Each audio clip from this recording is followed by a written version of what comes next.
中國嘅詐騙案，我哋已經唔係第一次聽到噶啦。街上嘅碰瓷黨每年幾萬宗，多到新聞都唔想再報。大額嘅又有內地大學生被騙過百萬，又有啲乜嘢阿公阿婆網戀被千萬。7月嗰陣，中國又爆出一宗涉款5億嘅藝術拍賣詐騙案。據報所涉及嘅單位係北京保利拍賣公司嘅2名高級經理，透過同第三方聯手設局抬高賣價，將40幾件藏品同埋現代仿製品以天價賣俾一名叫李平嘅藏家，一件淨係賣250蚊人民幣嘅乾隆梅平仿品，喺拍賣會上以168萬人民幣成交；另一件實際只係300蚊人民幣嘅景德鎮綠油瓶，以140萬人民幣成交。另一宗案件係藏家經紀為咗要賺取經紀佣金，安排藏家自己喺拍賣會上為自己出售嘅藏品托價，結果叫價到去680萬人民幣嗰陣呢，因為冇新嘅叫價，拍賣官隨即博取成交，藏家要自己去付費買翻自己嘅拍賣品。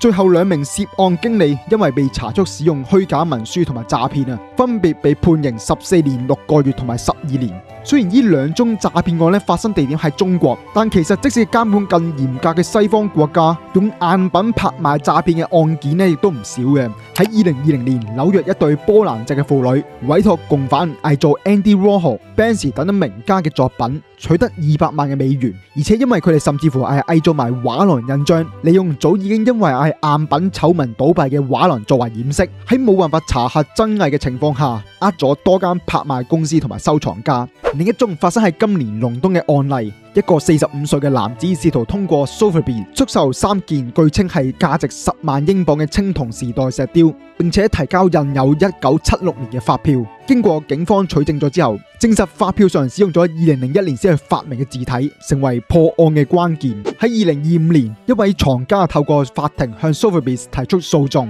指控拍賣行違反回購協議。案件嘅背景係喺03年，藏家以155萬買入 Modigliani 嘅畫作，但喺2016年被 Sotheby's 認為因為唔能夠滿足到標準，所以被評定為國際市場上冇銷售價值。不過，即使係法國嘅凡爾賽宮、Sotheby's 同埋卡塔爾王子，亦都曾經墮入過涉案金額450萬歐元嘅假文物騙局，將贗品誤認為係法國國寶。但凡涉及金錢有關嘅必定會引嚟各種唔同背景嘅人想從中分一杯羹。藝術市場冇明確嘅守門人，唔似股票市場有證監會監管，唔似金融機構有銀監央行嘅法規保障。整個藝術產業依賴嘅係人與人之間嘅信任，所以亦促使咗有人會利用藝術品交易用作去洗黑錢、走私、走資、避稅嘅用途。係咪代表住世界政府唔知呢？我相信絕對唔係嘅，或者可能只係唔過分高調。世界政府為咗要避免權力失控，反制表政府造成世界大亂，默許有部分人利用藝術品交易俾地下勢力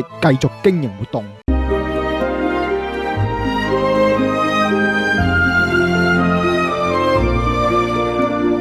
喺合法光明正大嘅藝術產業，要點樣能夠保障到正規交易嘅參與者，避免成為被詐騙嘅對象呢？喺今日藝術拍賣市場有3種主要核證藝術品嘅真偽方法，包括來源考證、專家鑑別同埋科學檢測。喺拍賣行收到拍賣品進行估價前，會先經過唔止2次嘅來回考核驗證，得出評估報告後，先去再去俾出個拍賣底價。喺成個核證過程，會經歷出品文件審核，由專家徹查畫廊發票、過往嘅拍賣記錄、展覽記錄、出口證許可同埋藏家遺囑文件等等。但對於啱啱先去進入藝術市場嘅人，或者會忽略一個容易墮入嘅陷阱，以為買藝術品之後只要留翻個藝術家同埋畫廊嘅認證書就可以，而將買藝術品嘅付款證明就抌咗去。若然係冇打算再轉售作品嘅話的確係冇問題嘅。但如果有打算將來會轉售，保留翻付款證明，係當出現持有權嘅法律爭議嗰陣，證明你係第一持有者嘅關鍵證據。第2重驗證係專家鑑別，拍賣行會聘請專家核證作品係咪真跡，檢視作品嘅筆觸、顏色同埋材料係咪符合翻藝術家創作嘅風格同埋年代特徵，亦會檢驗作品上面嘅簽署係咪假冒。除咗目測藝術品之外，若然作品曾經喺拍賣行轉售過，都會被列入藝術拍賣記錄名冊。即使未去曾經被拍賣過，部分較有知名度嘅藝術家同埋曾經喺國際大賽上獲得藝術獎項嘅，佢哋嘅作品亦都會有機會被列入為藝術家嘅作品集。用作嚟學術用途而係記錄保存。第三重係科學儀器檢測，對於有一定歷史年份而且估價高昂嘅藝術品，會利用 X-ray 同埋 IR 檢測表層下邊嘅草圖，同時會進行物料化學檢驗，得出作品同埋出品嘅年份係咪相符。但以上嘅方法我哋會見到同樣嘅共通點，係極度依賴人工檢測嘅專業認證。行業擁有呢一項專業技能嘅人呢，並唔係好廣泛嘅，要傳承前人嘅技術，培養專業接班人，純粹理論知識並唔足夠。雖然國際上已經開辦咗唔少相關專業課程，即使有新人去加入，專業係需要長時間嘅大量鑑定實踐。面對人手短缺嘅拍賣高峰期，梗係越容易發生檢測漏洞嘅風險。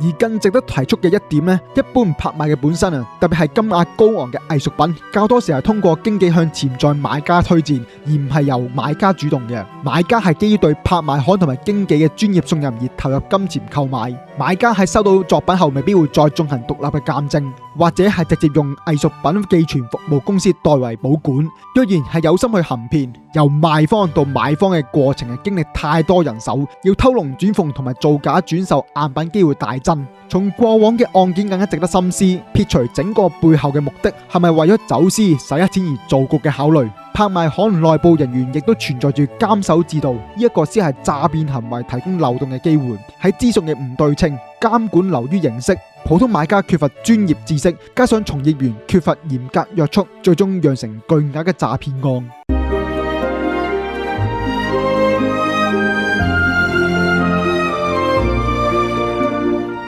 我喺上次關於 ArtTag 嘅片裏邊提到，未來喺藝術品嘅認證上應該加入 Blockchain 嘅認證技術，為藝術品持有者同埋買家提供作品認證，同時亦都係一種持有權嘅雙重保障。Blockchain 技術通過去中心化同埋唔能夠試過嘅特性能夠為藝術品建立獨一無二嘅數位認證，加上 AI 產業發展帶動全球 database 嘅興建， Blockchain 喺未來會得到更可靠嘅儲存環境。所謂嘅認證，講白啲就係一種需要國際標準認可嘅機制，一種標準最理想化咧，係由多間嘅國際拍賣行同埋 Super Gallery 領頭，因為冇佢哋嘅參與，喺呢個市場係好難得到認可。但相反，若果由佢哋去作為領銜認證，自然容易吸引到其他嘅持份者加入，可以理解為一個國際公認嘅公會或者係機構。拍賣行喺接收拍賣品前，都會揾一啲認可嘅專業鑑別機構發出證明。我所提出嘅咧係類似嘅做法，不過更加傾向係提供俾 First Market 本身已經流入 Second Market 同埋拍賣過嘅藝術品咧，大部分都難以係得到翻藝術家嘅本人認證，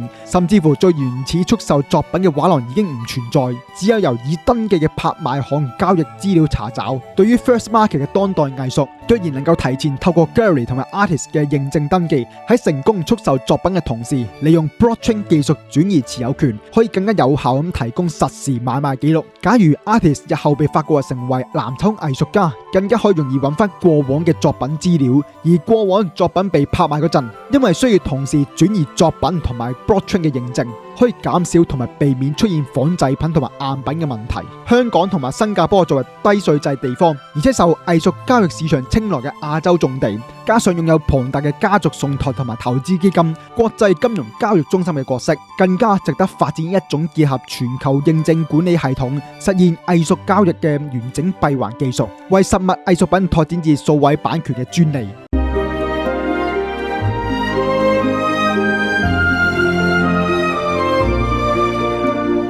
因為容易攞得到藝術品嘅成交量化數據，可以建立到 Big Data 嘅統計，了解到新舊市場買家對審美嘅喜好趨勢，為機構同埋專業收藏家提供參考資料，有利於日後嘅收購同埋轉售需要。雖然認證可以提升到效率，但目前藝術產業仍然係缺乏核心嘅人才、專業鑑定師同埋藝術法律顧問。世界上存在嘅藝術品數量龐大，即使係能夠科技化咁去處理新作品嘅登記，但係舊嘅藝術品依然係富人圈家族同埋藏家最愛。隨住新世代接手同埋財產傳承，必然會出現更多悠久歷史嘅藝術品喺未來拍賣市場出現，對鑑定師同埋藝術法律顧問嘅需求必然會持續增加。對於想要投入發展藝術產業嘅人呢，唔一定需要去搞畫廊、做策展人或者去投資藝術品，可以考慮從藝術市場嘅配套技術入手，例如認證技術、鑑定服務、法律顧問同埋數據分析，呢一啲都係喺 AI 發展下能夠為藝術產業提供升級需求嘅機遇，